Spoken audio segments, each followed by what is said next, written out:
Hey everybody, so I just wanted to jump on here and leave my review for the new Netflix romantic comedy, Your Place or Mine. This was written and directed by Aline Brosh McKenna. Now McKenna, her film credits include like Morning Glory, 27 Dresses, and the very popular The Devil Wears Prada. So she knows a thing or two about, swinging rom-com into the mix. And this movie stars both Reese Witherspoon and Ashton Kutcher, who are no stranger to this area as well, as pretty much their entire filmography kind of gets wrapped into some sort of romantic comedy of sorts. So they are what you might call veterans to this this genre. Now, this is the first movie they've actually ever done together, which was surprising to me, considering they both star in a lot of them. They are now coming together. And this is a movie about two best friends who are lifelong. They've known each other, I want to say, about since college. They're adults now. One lives in LA, one lives in New York. And Reese Witherspoon's character, Debbie, actually gets the chance to go to New York to fulfill a lifelong dream of hers. And she has a son, though, that is, allergic to pretty much everything and needs, looking out for. So her best friend, who is across the country, played by Ashton Kutcher, plays Peter, volunteers to come babysit so she can fulfill that dream. And what we kind of learn across the board from this movie as it continues to ensue is that Ashton Kutcher's character has always had a thing and a love for his best friend, yet he's never, ever told her. And they've been through everything together. They've been through personal moments, big highs, big lows. And yet he has never been able to just muster up the courage to tell her how he really feels.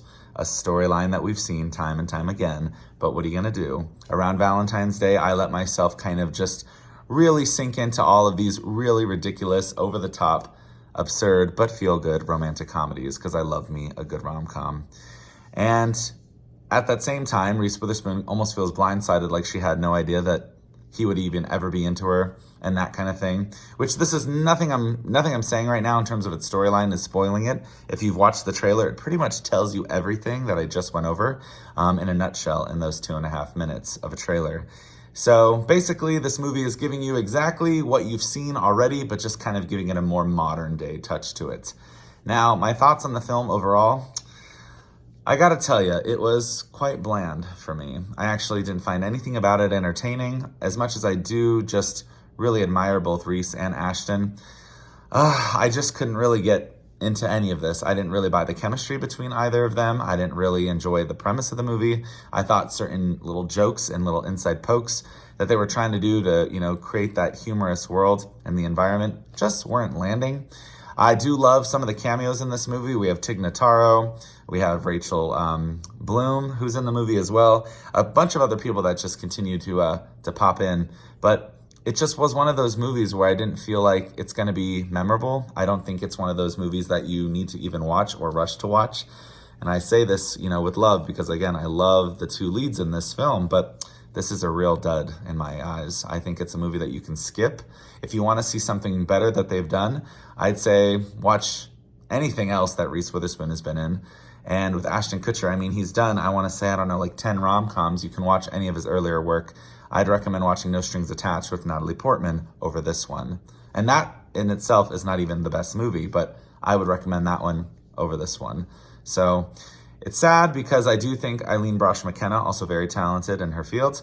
This is the first movie she's directing. And, it's a really interesting first effort, but I just don't think it really landed. But this is just my opinion. I'd be curious to know if you guys agreed with that, if this is a movie that you guys properly enjoyed. I just felt like the movie was also very slow paced. It didn't really keep up.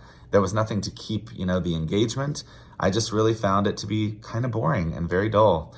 So Your Place or Mine, it's not exactly a place I want to be. So I'd love to know what you guys' thoughts were on the film. Did you enjoy it? Did you not? What did you think?